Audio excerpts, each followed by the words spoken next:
Welcome to Brain Candy. Oh, yeah, we got our shoulders go. This is this episode. Yeah, You know shoulders. what's really sad?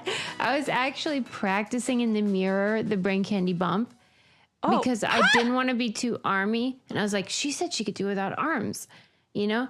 It's more of a chest pop. It's like, Yeah. yeah. And I thought, I don't need arms. I just have to practice. So I'm working on it. Hey, there's nothing better than dancing in the mirror. I used to do that all the time. Now I don't have a lot of floor space as much as I used to. So my dancing You feel floor, limited. I feel limited. There isn't as much, but man, It's all shoulders. I It's all noticed the shoulders. difference because I tried to do a little, I was dancing the other night and I tried to do a little like, just, you know, little not serious body roll, but just like, you know, just a little movement, a S curve motion, you know? Yeah. Body roll adjacent. Oh no. Like it was like I the was Tin Man. Yes, and I was like, whoa, this is, if you don't use it, you lose it. We gotta get these hips moving You and gotta get grooving. limber again. So I have been practicing, and I also think it's yoga too. I haven't been doing. You need to move more. You know, you get in those like. Remember you had a year of stretching. Maybe you got to get back in that. I know what my New Year's resolution is gonna be. More stretching? Nope. All right. You don't I want to already tell know. me yet. Okay. We'll cross that bridge. Unless you want to say it now. It's gonna be dancing. Oh, you You can have it too. I think it might be mine too. Because great you need a New pair Year's resolution. It's gonna be more dancing. Because that I fucking love dancing. That checks all the boxes. You most of the time need music to dance, and Yeah. people are usually Movement. involved. Movement, move your body, Connection. celebrating your body. It might include like, There's nothing bad about it. I see no downside. You're so right, Sarah. Yeah, This should be a societal New Year's resolution. yeah, more dancing. Nobody's life got worse by dancing. I'm gonna run on that platform. More dancing. I don't know for what, but just the mayor of Funky Town. I love it. This is a great idea. Okay. Thanks, Suze. I just came up with it. I love it. Before we started recording, you would be maybe surprised, maybe not surprised, given our history, to know how frequently Sarah brings up Interstellar in our private life. And she was So much. She was again proselytizing the importance of this film and why, if I were to watch it, my life would be changed and I would feel both validated and inspired. Yes. And I haven't watched so validate. it. Oh my God. It would be, you'd be like, well, yes. You just stand up and clap. You're about to spoil something. I know. And I don't want that. But I I'm not. wanted to say I did make an Interstellar leap yesterday, which was that I went to a concert here in Pittsburgh of Hans Zimmer's music. Oh, beautiful. Yeah. Were you moved? Of course, he's a mighty talent, and most famously, perhaps, the soundtrack for Interstellar and the hit single that wasn't a hit, but, you know, like as far as orchestral soundtracks go, Time. Yeah. That's his big, like the single from that soundtrack. And usually it's like right before the encore, but he opened with that baby. Oh, wow. He hit the ground running. Yeah. Mm-hmm. So was it him performing? It's funny you ask. Because you when said I bought the tickets, this was on NPR. I was like, the music of Hans Zimmer, blah, blah, blah. And I've seen the videos of him on tour, and he's very talented, but that guy fucking loves a camera. You know what I mean? Like, he is never turning down an opportunity to be in front of a crowd. I need to take a look at peeky at this guy's face, because put a face to the name. I assumed he was going to be there, and the ticket prices to me said he would be there. Oh, yes. And then we ended up getting there late, and I heard his voice, but it was a video. He was not there. Oh, that is a bait and switch, and Cheeky. I'm not into it. No, I wasn't into it either. I was like, fuck that guy. Because you could have, I went to a great, like concert experience. It was that Candlelight. Have you seen those? Where it's just like 4 instruments and playing usually to, I think this one was like sci-fi movies. Yeah. And it was gorgeous. It was amazing and beautiful. And it wasn't even that expensive. You could have had the same experience. Yeah, this was like $200 a ticket. That is crazy. And Hans wasn't there, but it was beautiful and the music is gorgeous. Maybe and did you see it at a beautiful place? Did you see it with an orchestra? No. No. It was in like a basketball. No. Yeah. No. Yeah. I would have said if you told me at like a beautiful like an opera house, a theater. Yes, where you get to like boo. See, Susie, I know this is your episode. Go. In the next episode we do, I want to talk about the rising costs of things that are giving you fucking nothing. And fucking nothing. But that'll I'll tell you what's giving people a lot of stuff though, and that's our live show. That's a bargain. You cannot get a better deal. We're going to give you hours of entertainment. Hours. We're going to give you and you laughter, know Suze. hilarity. Suze always gives extra. Yeah, I'm always like, I don't think they're happy. Let's give them our phone numbers. Right. Susie's like, all the gifts for free. We're going to have prizes. We're going to have amazing giveaways from our sponsors. We're going to have costume contests. We're going to have drag queens. Performances, games. Fog machine. Fog machine. Hello. We know a lot of people who have done live shows. We know a lot of challenge people who have done live shows and events. And we have listened to the things that the fans have said. We have been audience in those and the people on stage at those kind of events. And we know what we didn't like, what we did like, what the audience liked, what the audience didn't like. And we took your comments and complaints and concerns and we made a show. Yeah, we did. Where we are like, you want a ticket? Here's it's $25. There you go. Yeah. Just like, that's not even what you pay the movies. That's what I'm saying. You know? And so, this is going to be great. Well, I hope to see you all there because it is going to be fun. It's going to be great. I'll give you all my phone number. And I have to keep telling my girlfriend that I don't need her to buy a VIP table. That she's like, I'll get, and I'll have my friends. I'm like, that's no, hilarious. Those are reserved for our brainiacs first. And then I'm like she doesn't think she's going to be like backstage, I don't know, running the fog machine or something. Sorry, Amy, you are. Poor Amy and Adam just like running around like crazy people, and we're like, this is great. Yeah, in our costumes with our balloons and sorry, it'll be so fun. Partners. That's hilarious. Anything new with you, Louise, or the same olds? I feel like I went to a really fun event this weekend. I had some friends who were working and the booth there was a have you heard of Pitch a Date? No. Okay, this is the coolest concept. So everybody's very fed up with why are they so dating. fed up? With dating. Yeah, I know, but like what is the problem, do you think? I think the hookup culture? I think there's maybe 2 groups. There are different groups. There are people who really want relationships and who are really looking to connect. And it's hard to find those people in a sea of people booty calls. In a sea of booty calls. And when you're fighting against just like who can take the best photo, really. And I think that's dumb. So what this event is this goes to different cities. Right now it's in Denver. I think they're going to other cities too, but they have them like almost every other weekend in Denver now. And you sign up for the event and you you message the organizers and you say, I have a friend that I think is a great person, great catch. Yeah. And you pitch them. You can put a PowerPoint together. This is so funny because it is so fun. Yeah. I am not a single lady, and it was not. It was a straight event, And it was still so fun. And the whole time at the event, they had Pitch a Pup and they had dogs walking around that were also available for adoption.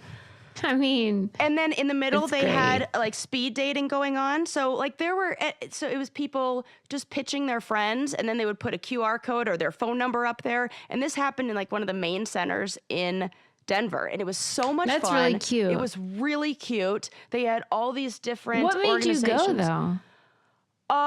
I was promoting our live event, and I was out there talking to other people. She's doing the grassroots people. Yeah, I was out there passing out flyers and talking to people, and I was the drag queen that I was going to have perform at our event, but they were not available, was emceeing it. So I wanted to go introduce myself. Yes, That's sure great. did. Yeah. And why didn't you get a picture? Well, because they were in work mode. You know when you can tell when somebody's like in it, like I've got flashcards I'm looking at. I'm like, never in work mode. You know you're always in chit chat mode. No, but like I'm just saying, like, are you ever in work mode? Like I don't. Oh my God, yes. Oh yeah, and it is really hard to get me. I've had each person I date refers to it as like something different. I had an ex who called it go mode. No. Yeah. Oh my God, this might explain my lack of success. But with me, it's hot or cold. It's either totally on or totally off. Like when I'm in go mode, and it can be. I tend to get like tunnel vision. Like this is. I have actually seen that. Yeah, and like, I can't relate to that at all. My ex, who was an interior designer, I would help him stage places, and I'm very good at that, as you know. Mm-hmm. And I would go into go mode where I don't like it. I am telling people what to do because we have a job that we're supposed to accomplish, a mission to take care of. She's going to go into go mode before the live event, people. Oh, probably. But I'm better now. You're rehabilitated. Sort of. I know that and sometimes it's hard. Like if I'm in work mode, like if I come from doing the podcast and doing you don't podcast like switching stuff gears. to I know then that. like hanging out and going on like I can't have a date night after that. I'm like, no. Wow, that's so funny. I can't switch. I can't relate to this problem. Switch hats. Like I need this train needs a lot of like warning before it switches tracks. Wow, Sarah. Yeah. I mean, so sweet though. Yes. Thanks. I'll tell you what also might be sweet, and that is your Thrive. Cause I don't know. I don't have a good transition. Well, they certainly make me look sweet. Your Thrive Cosmetics order. I was thinking that today. It's time for me to get a new mascara. Oh, me too. I just ran out of mascara. Yeah. And powder, like pressed powder. Yeah, and I think we might be headed towards winter season of the foundation color. Which is like whiter. Yeah. But that's fine. I know I have like 2 shades. Same. Yeah, I've got summer shade and winter shade. And yeah. So if you are like us and need a refresh on some cosmetics, well, Thrive is the answer because this stuff is the best, especially the mascara, which is so the Liquid Lash Extensions mascara. And it's like tubing. It comes off super easy. You don't even need soap. You could just use water. But this stuff makes your eyelashes look voluminous and gorgeous and lovely. And that's not all. They have the Infinity Waterproof Eyeliner, which I use, the Brilliant Eye Brightener, which I use. I love that. That's what I gave away in when we had what would you bring? Like, what's your favorite product when we had our little girls' weekend? The Secret Santa or whatever. That was what I brought White as Elephant. my gift exchange. Yes. Yeah, because everyone loves it. Makes you look like you're not tired or fed up. And we are those things, but we don't want to look it. Right. And their products across the board are the best I've ever tried. And they're affordable. I promise you. So if you want to try some new great cosmetics, this is it. And the beauty of it is that Thrive Cosmetics gives back to communities in need. So every product purchase, they donate products and funds to help communities thrive. And we love that too. It really matters. Protest with your pocketbook. I mean, for real, that's all we got sometimes. It is really.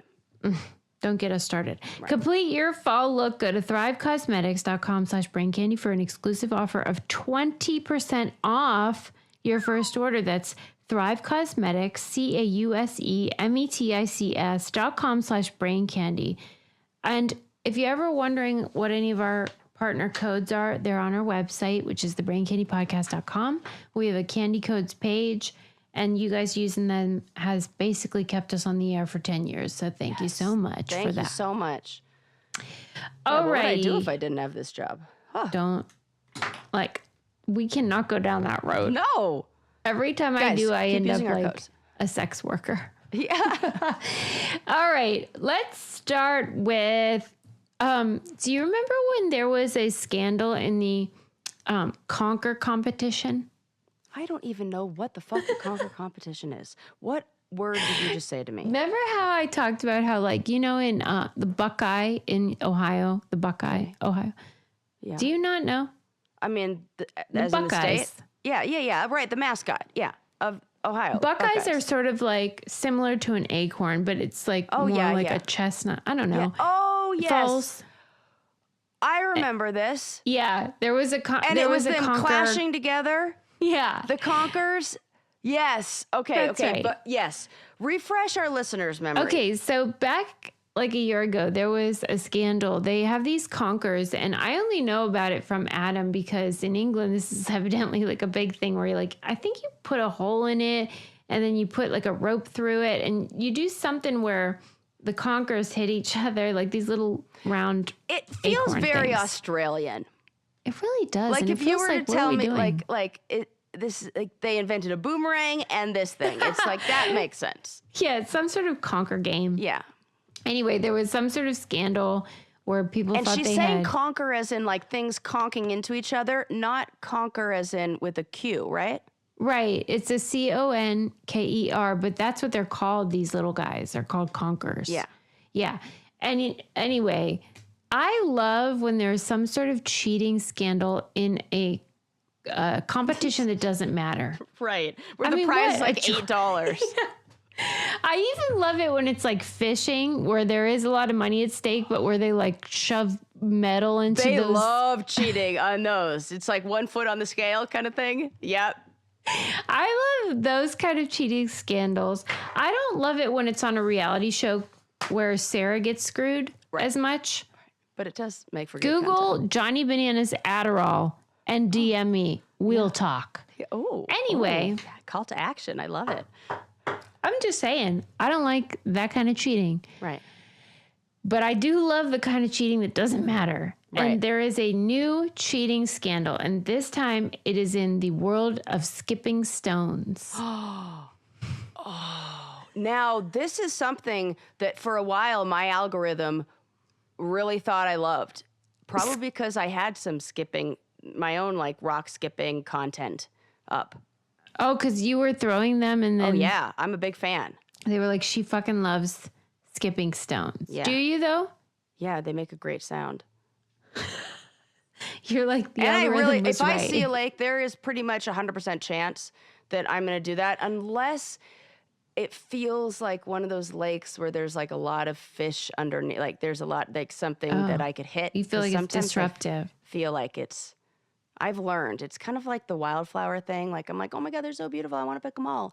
And then I learned like, oh, it's kind of like it's terrible like you're for the conking bees. them in the head. Yeah. Then when you like skip a stone, could you imagine Into you the have your nice brains. little like fish house set up and all of a sudden a fucking boulder comes through your kitchen door? I don't think so. Mm-hmm. That's really empathetic. Yeah. So I have since... I go with the small rock. I try. Yeah, to not, I mean, and you I can definitely do it with not just like a a little pebble. big rock. Yeah, I don't like a clunk. When you're looking for a stone to skip, what do you look for? Oh, I like it to be not round. It's got to be flat, but not too flat. We're looking for thinner on the sides, and then it gets a little weighty in the middle. How do you like know this, though? How do you even know? Experience. Because it's like a Frisbee. You're looking for like a Frisbee scenario? Yeah, maybe. And it's like what feels good when you hold it in your hand. It's got to be about the size. Like if you were to make a little, what would you like, say the diameter would be Is of a diameter? The diameter. Diameter. Now I'm going back Across to the math. circle. Distance across. Well, I didn't know which direction. If it's a three-dimensional object, the diameter changes. Not Does thickness. it not? No, if it's like Width you're looking at a or- circle, let's say. Yeah. Like how big would the rock be? Across. I would say 2.5 inches. Okay. That's so funny. Okay. Maybe a little bit. For my hand, 2.25. Oh my God. I love no this. fucking clue. I think you actually do have a clue. I have exactly a clue. I can literally pull up a video of me skipping a rock, and I'm very good at it. All right. Well, evidently they have a competition off Scotland, on an island off of Scotland, where, people come from around the globe to skip some stones. But there are rules about like what's allowed. Totally. And in this stone skipping competition, the rules were that the stone had to come from a naturally occurring island slate. I don't know what that means. Yeah, absolutely. Yeah. And that's the type of rock slate. Oh, yeah, but like, what does that mean? Naturally occurring island slate, like meaning right there. I on would the imagine. island? Yeah. Okay. It would have to be like they had to find it there. Yeah. Like okay, so it had to be local. I feel slate. like that's staying with the true essence of rock skipping, which is being on the shoreline, finding one. The okay, rock, yeah, that and makes then sense. Using that, you don't bring your own. Right. Okay. So whenever they, they found all the entrants, and some of them had very, very round stones. And slate that's a square. That's a It's sharp edge. It was a little too round. And foul play. Then the judges used a measuring device. They call it the ring of truth. To ensure that these stones are no bigger than 3 inches in diameter, which Sarah just said her perfect one is 2.5 inches. So I think she's onto something here. I think I am but if I had a bigger hand, like maybe that, you have to get, that's the right size. It's the perfect skipper. I love knowing a lot about a totally obscure thing that I did not know I knew a lot about. The funny part was that there was this sense of like, hey, these guys have rocks that are way too perfect, and they are perfect circles, and they are crushing it. Yeah. And in like proper British form, there was some rumbling about it, like, what's going on? Something ain't right. And then they were like, yeah, we did that. Yeah, because what are you going to... They came forward and they just confessed and were like, yeah, sorry. And so all's well that ends well, especially because this... Was there any kind of fine? Was there any kind of like you're banned from the next... Because they only have 10 people who've ever wanted to compete in this anyway. And they're like, we can't ban anybody. We need all the numbers. Well, this competition was for charity. And so I think like them just being like, yeah, charity? Sorry. And then, okay, all's well that ends well. And then they said like they're going to put some safeguards in place for next year. See, what I think they should do is mark the rocks. Like they have to like find them there, and then you have to like mark them, and everybody gets a color. And then what's mark mean? I don't know, like tag them. Like they have to like paint them, get a swipe on it, so you know that. So there isn't any, like you find it local, and then they'd mark it. I mean, I haven't skipped a stone, but I have cooked with Caraway cookware and bakeware, and let me tell you, it's probably just as satisfying as skipping 20 times. You know what I'm saying? Maybe more. Maybe more. Yeah. Because then you get to eat it. Yeah, that satisfaction is short-lived. The stone skipping. Yeah, that is Caraway true. just keeps Caraway on giving. is for a lifetime, because this cookware and bakeware is the best I've ever used in my entire life, and it is wonderful. It is non-stick and non-toxic, and it comes in a million colors, so you can get, like I did, it to match my yellow stove and oven. Beautiful. And so all my Caraway stuff, I think it's called sunflower is the color of yellow. All my Caraway stuff is that color of yellow, and it looks so freaking cool. I have the teapot, I have the baking sheets, I have the muffin tins, I got saucepans, I got everything, people. She's got it all. I've got it all, and it'll last me the rest of my life. It is so high quality. You will love it. Toxin free, ceramic surface, will last forever and is gorgeous.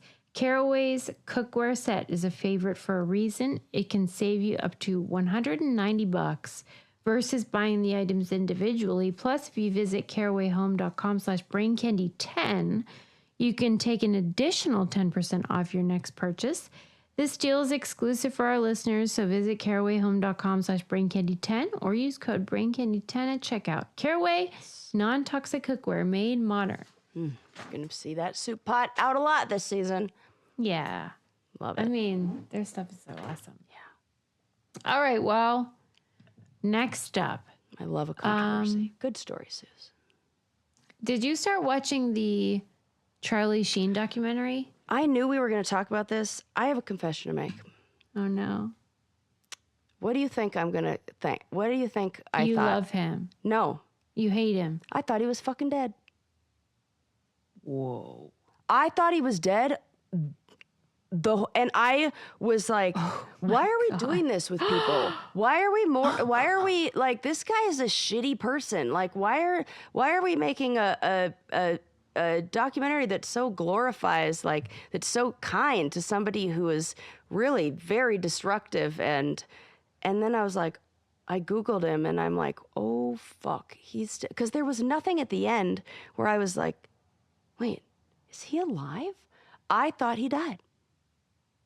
Wait, did you say you watched it? Yes, the whole thing. Susie, it was not until episode 2 where I'm like, I think he might still be alive. That's insane. I know it is. I told you it was a confession. You thought he died after he made this? I thought he died last week? No. I thought this was a situation like Paul Rubens. Like I thought this was a situation where, and that's what got me questioning and looking up, because I was like, think that? What? I think, when they say in the documentary that a lot of people, that his dad went on TV to say that he's not dead. And I have a feeling that happened. This always happens when I was on a challenge or something. Mm-hmm. And so I got like weird information that maybe he had died.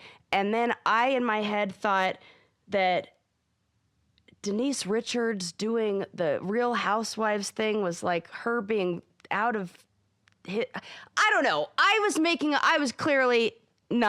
very confused. For real, because the last time you did a challenge was like 10 years ago, and that would mean that the interviews that make up the entirety of this documentary were filmed before that. I know. Susie, I questioned a lot. Well, he's alive. I know this. And is only 60, but looks 80. What did you think of him when you watched it? I felt like that was so letting him off the hook for what the destruction and I think Heidi Fleiss was the best part of that, and what she said about him was very accurate. What? That he's a bratty little spoiled rich boy who's actually scared and really insecure and pathetic. Yeah, I would agree with that. I do. I think the way that he is constant, and I am the fact that guy got not only second, third, a million chances, but like rewarded and then some. When he was abandoning his children, being a horrible human being, didn't have custody of his own kids, like just doing drugs, sleep, like everything, just causing no hurt and redeeming pain. qualities. Yeah. No redeeming quality. And I don't even think he's that funny. Right. I think 2.5 Men is a show that plays to the like lowest common denominator. Yeah.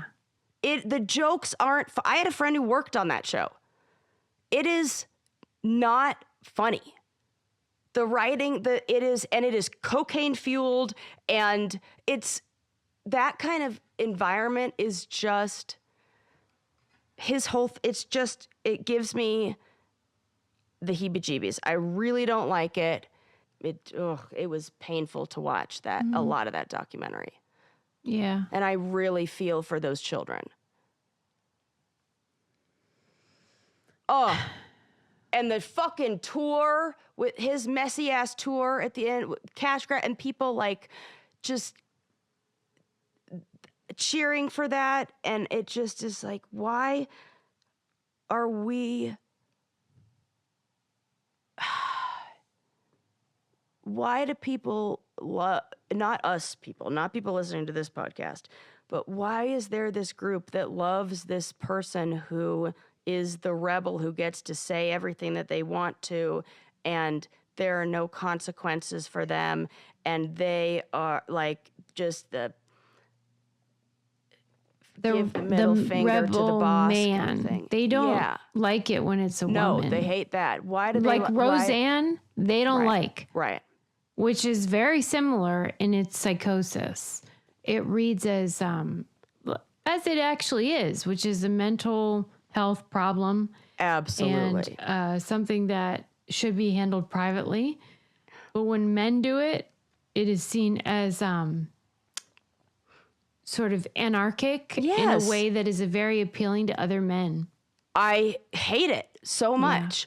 Yeah. It feels like the origin, like some of the, it was like on the tail of the Girls Gone Wild era that he was kind of coming out of, and then pre-Joe Rogan era that just all feels like the same gross like stuff. Woodstock 99. Yeah.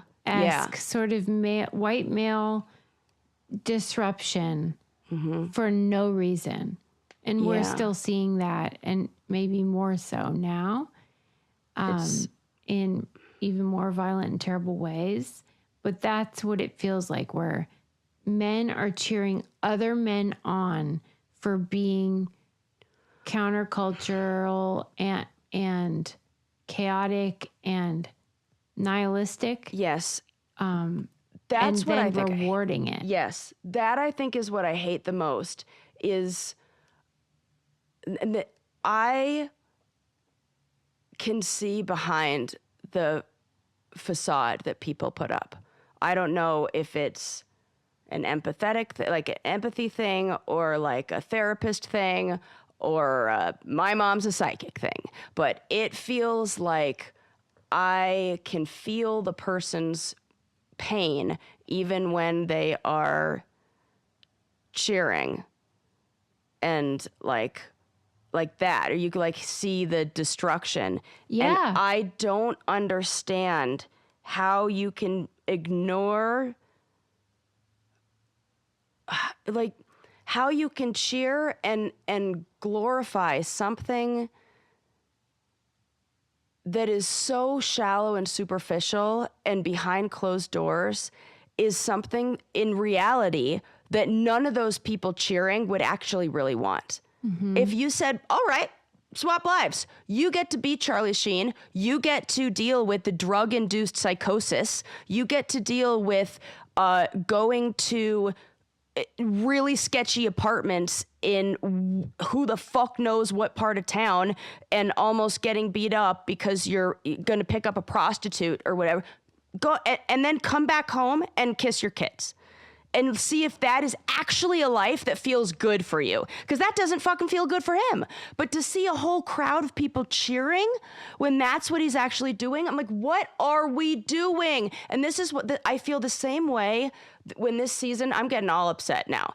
I feel the same way when this season of like Rush Talk and like the sorority girls come out where everybody's consuming that, and it's all like, oh, I want to be like one of those girls. They're all in therapy struggling with depression and like self-harm issues because they feel so like, who am I if I'm not able to provide this? And this is all people want from me. And they're struggling with their own issues. Like, people don't see, like, we want to trade places. There's this idea of wanting to trade places with people whose lives in reality we would never want, whose like heart and feelings and emotions we would never want to carry. And that is so fucked and backwards for me. I don't get it. Mm-hmm. It's painful to watch, actually. When we're watching somebody's downward spiral. I wanted to ask you your opinion about something, and I don't even know if it's a good question, but it's just like what I was thinking about. I love addicts, probably because I come from a long line of alkies and ne'er-do-wells, but like I have an affection for people who struggle with addiction, usually because I think it comes with a sensitivity that they are interested in tempering. Yeah. And that they are like kind of like a raw nerve, and that they feel so deeply that it's too much. Yeah, and I get that. I relate to that, and I think that's really beautiful. But when I was watching this, I thought, oh, maybe there's like different kinds. And so it seems like there can be an addict that is what I just described. Yep. Where Absolutely. they are deep feelers, and that the world feels like a lot, and they just want to dampen the acute feelings. Or they had no tools to manage the horrible things that had happened to them, or to manage what they had seen. They want to escape pain. They all don't of have that, the resources, and very this beautiful. is a coping. Like totally understand. I have so much compassion for that. Yeah, I don't think So much addiction is compassion. beautiful, Right. but I think that the people that experience that level of like, pain or whatever, that is something I can relate to and really have compassion for. But okay, I think there are maybe a second type where they are just hedonistic. Yep. And narcissistic. Yep. And they just want more, more, more. And is that what we're dealing with? Yes. Yeah. 100%. That's gross. It is gross. And you have when it takes like, I had to go to Slash's house and Slash had to tell me that GNR. I'm like, did Slash have to tell you? And then you figure, like, I don't have. Because he's framing it as like, I was so far down addiction that even Slash was like worried about me. Yeah, and like he's the cool guy because it's and when the you whole had documentary all is like the that. resources in the fucking world. I beat Michael Jordan at basketball. Like this whole documentary feels like a jerk off. I thought so too. That's why I was so like, why would we make this immoralized, like putting him on a pedestal after he's dead for being a shitty person? And I was like, oh wait, he's not dead. So then I was like, dude, this guy is... And he's still doing it. He's failing up. That was my second thought. After I found out that he's still alive, I'm like, oh, he thinks that this is his time to make a comeback. This is the Charlie Sheen resurgence. Yes. He thinks now he's going to look like the good guy in the Denise Richards thing. I could even see them getting back together. Well, then she deserves it. Ma'am. She didn't even do it yet. More mad. I think that's my money's on that. I'll take bets. For sure. I watch. She loves this story. She's been waiting. She needs help. I can see it. Ah! This will not end well. One of their children will be a therapist. How is it the case that some of these people don't die, though? Dude, that was the other thing I was thinking. You're having all the same thoughts. My thought was, wow, remember that time where you actually had a surgery, Sarah, and you took the prescribed to you painkillers 20 minutes before that window and you thought that you might be overdosing?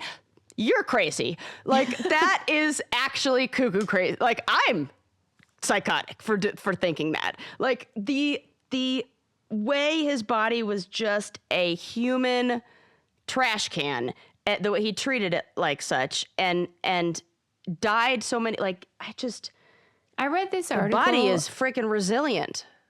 I read an article in Airmail, and it was meant to be tongue in cheek, but there was like, at the bottom of it, there was like supposedly truth in it, which is that narcissism is the best way for longevity to happen because like low stress. If you don't have a conscience, really, like if you have no sort of accountability or sense of guilt or shame or whatever, and you're just like doing whatever the fuck you want forever, your body does experience less inflammation. Oh, God. Than how every night I think I was a bad mom. Right. Yeah. Well, the good news is that real narcissists tend to be, and of course they're different kinds, right? But like narcissists are often the ones who are the most insecure and the ones who are. Yeah, but I don't think that they are experienced, like they are so far in this. The lie of that they've convinced themselves, because Charlie Sheen doesn't. And Trump. But then I feel like the honest moment was when he talked about a time where he was in rehab and how in rehab they give you the drugs to get off the drugs, and then you have to get off the drugs that you were on to get off the drugs. Yeah. And then there was a time where he was actually sober, and then it became uncomfortable. And that is you are uncomfortable in your own skin, and you are uncomfortable. That was so how is he sober for all these years now? I don't believe he is. I think there's some other way that he's. Yeah. I agree. Kind of like Matthew Perry, because Matthew Perry said he was sober. He's on 100%. I have no evidence. Like doctor prescribed something. This is not going to end well. It's all therapeutic. Right. Because they seem. Well, Matthew seemed more in line with the first category of people who have like pain that they're like trying to dampen. However, I think that their ability to justify the way they handle it may be similar because of fame and power and all that does to the brain.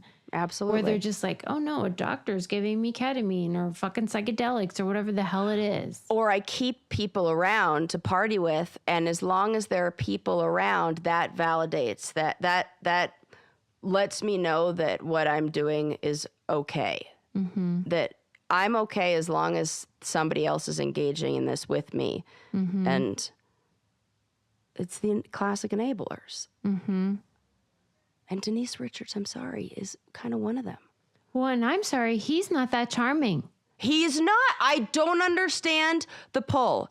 I really don't. Because I fall for the magic, believe me. I really, really don't understand it. When somebody has the magic, I'm like, I get those like Alice in Wonderland eyeballs with the hypnotic cat thing. Yeah. But he doesn't have it. He's just smart and charming.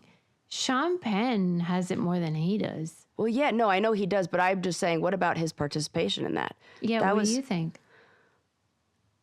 What was he smoking? I mean, he does chain smoke, but that was probably other stuff. I know. He kind of seemed like he was on something too.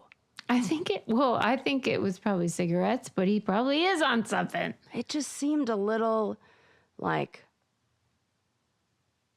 I don't know. What are we doing here? What are we doing here? Totally. What are we doing here? Yeah. Yeah. And John Cryer is upset. God bless him. And God bless him. Yeah, that poor guy making 1/3 what Charlie Sheen did and doing guaranteed all the work.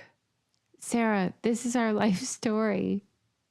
This is what Sarah and I constantly talk about, how like we're over here like just, hey, can you use our coupon codes? Right. And like, hey, want to do like our Patreon where we'll People are like, telling me I have a poor person's kitchen. Yeah. And I'm like, and then Johnny this is what I Bananas, got with the money you guys are paying me. What can I tell you? Yes. And then we have our colleagues on the challenge, Johnny and Wes or whoever the fuck, who are like gross. Yeah. And disgusting. Punching people in the face and losers. Assaulting. Making $1 gazillion. It's I don't know. I wish we had an ad for BetterHelp I could put in right now. Yeah. Because I would. Call me. All right, let's move on. Yeah. Dude. Okay, so there was an article in, I think, The Cut, New York Mag, about, it was kind of annoying because the premise of the article was just about like, let's consider the men. You know how it's like men are so lonely, the loneliness epidemic, and men are disenfranchised. Shut the fuck up. I've had it. Our grandparents were in World War II. You're sad what? Because your video game didn't update soon enough? Shut up. You don't have Grand Theft Auto 6? Yeah. But they wanted to know, like, what are the men thinking? Because the catalyst for it was like about dating culture and how everyone that's single says the same thing. It's the jungle out there and nobody likes the apps and it's a hookup culture and then blah, blah, blah, blah. What made me want to read the article though was because I had read a snippet and it was about this one guy that they interviewed for the article who is single and he goes on these dates and he does something that he calls the bicycle test. And the bicycle test is where he goes biking with a date. Oh, for fuck's sake. I think I may have dated this guy. Yeah, okay. Go ahead. Sarah went on several bicycle built for two, and it didn't go well. In his case, he goes bicycling with these hookers, and if she does not look back at him at least once to make sure, quote, everything's okay, he knows it's not going to work out. Okay. I have heard the female version of this. That's different. Called the bird test of like, oh, look at that bird over there. And then they need to go, what bird? Or like actually look. If they don't that's a great look, test, actually. Yeah, then it's like they don't care. What we're really highlighting is what the Gottmans called bids for attention. These are... Oh, I love this. We are now... This is so great. We are getting the academic... Yeah. This is what this actually is. Yeah. Of what this fucking fool is talking about. What he thinks he invented, which is really just a bid for attention. That in a healthy relationship... Yeah. We need our partner to respond to our bids for attention. Fine. And so what he's saying is, I want my partner to give me a bid for attention. But the reality is we're only going to do that if we're seeking... if we're looking for reassurance in the relationship, if we're like caring about, I mean, maybe he's probably correct that if they don't turn around or don't do that, but I don't think he is. But if you are limiting it to just this experience, what if, I don't know, why don't you ride in front and look behind her? And well, see that's if what she's I mean okay. is that when you're on a first date or one of the first dates, there's so much more at play and so much more to consider. What was she wearing? Was she worried about her pants getting caught in the spokes? I don't know. Yeah. Like, Or maybe There- she's not a good bicycle rider, and to turn her head is didn't really wanna scary. and she didn't want to seem needy. She didn't want to seem Yeah. like too clingy. There's so many things on a date where you're like ridiculous, yeah. overthinking. Totally. That guy is a fucking idiot because Right. he's probably turning away really nice Yes. ladies who would absolutely be attentive to him normally. But it's like the conditions are unfair. Right. And I think the bird test is a great idea, or Yeah. even the bike test. I don't care. In a relationship Yeah.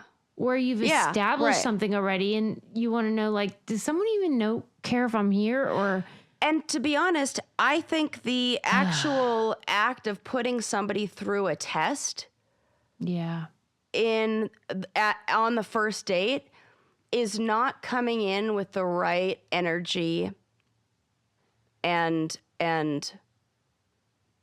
like, I really believe that the way that a relationship starts, how we show up in our very first interactions, do a lot to lay the foundation for what's then built, like, you know, for us to build on, you know?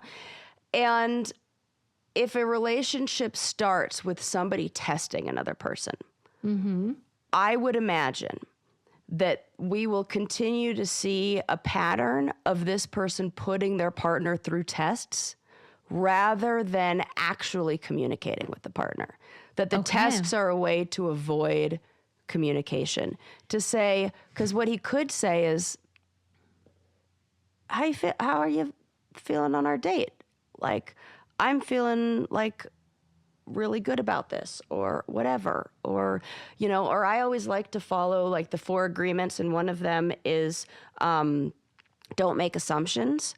And I feel like there's a lot of assumptions that that's my point. There's so many variables especially in those early on dates. a first date too. I feel like you shouldn't do anything. And on a first date, you should be more concerned about what you are doing.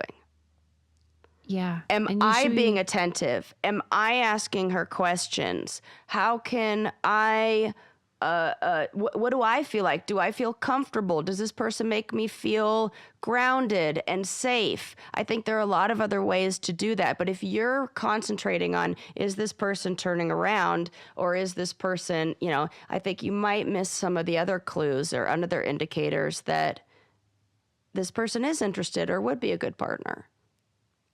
I just worry about a relationship that starts with a test.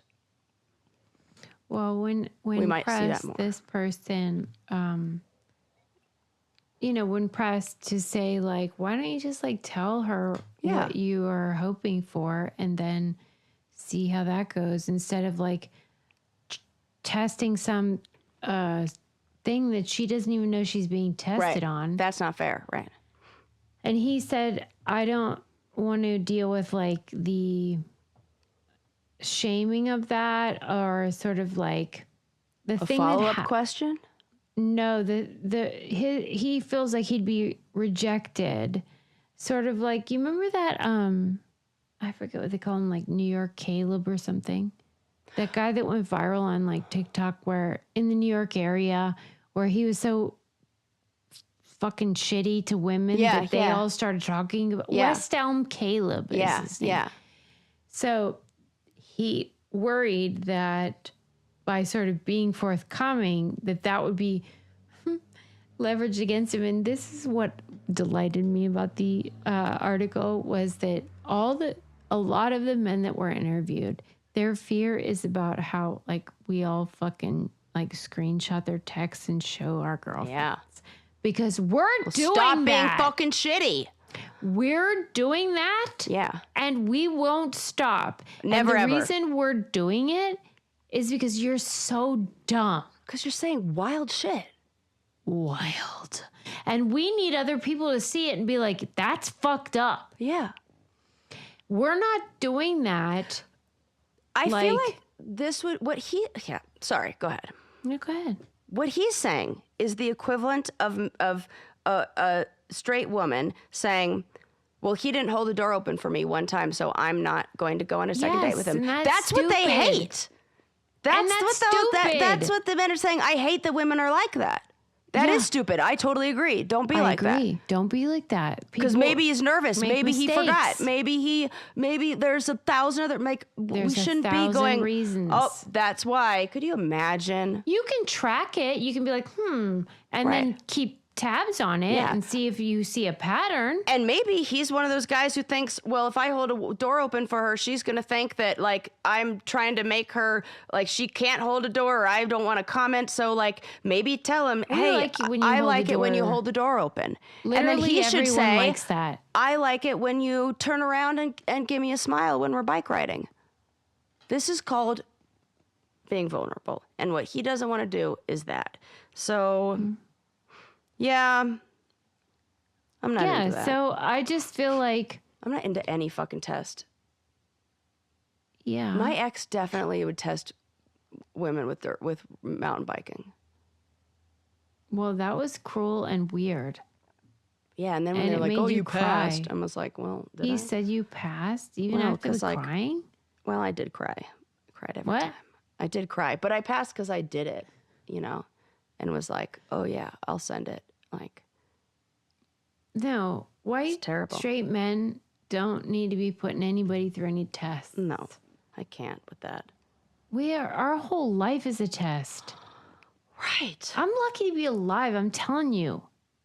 What do you want from us? Yeah. And so I found it funny that the whole crux of the article was that these men claim, it's not true, but they're claiming that part of why they are single and unable to meet a good match is because they live in fear of the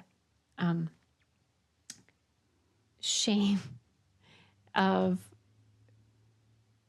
their bad behavior being shared either on social media. Like Sarah, it actually said in the article, one guy was like, I avoid the podcasters. I was like, that's fair. That's fair. Fair. Although I feel like we are not, well, I can't speak for you. I am so nice. I am so nice. I am so fucking nice. Trust. Yeah. And I'm not just talking romantically. In gen. Right. I could because roast. Also, I don't want to give them any, I don't need to. For sure. I don't care. They're not that. This is my podcast. Shake the dust from your sandals. Bye. As it says in the New Testament. Yeah. Okay. Shake it off. We don't need it. We have plenty of other things to bitch about. Right.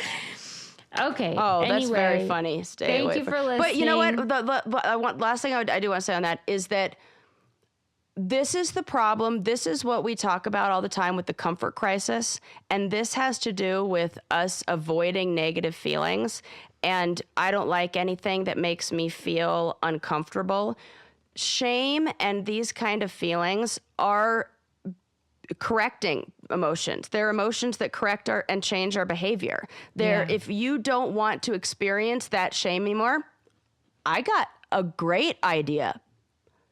Don't be an asshole. Don't go to therapy. Send the nudes. Talk to the therapist about that. I guarantee you that I can help. I guarantee you a therapist can help with the right therapist will absolutely be able to help identify what you want, what you don't want, make it so you're not doing these little tests and actually being vulnerable and identifying why you're doing this. It just we're doing work in the wrong place. You know? Yes, I do know. This guy is. And so I don't want enough of that. Enough. It's stupid. Okay. Thank you for listening. I hope you enjoyed. Please check out thebraincandypodcast.com for all of our coupon codes and patreon.com/braincandy if you want to be a part of our reality TV content, which is not to be missed, if I'm honest. Oh, It's I mean, hilarious. It's the best in the Trivia biz. time. We have so much fun stuff. We've got You our will Brain love Candy it. Club. And don't forget to get your ticket to our Don't live forget. event. Don't forget. Yes. We love you. We'll see you next time. Bye.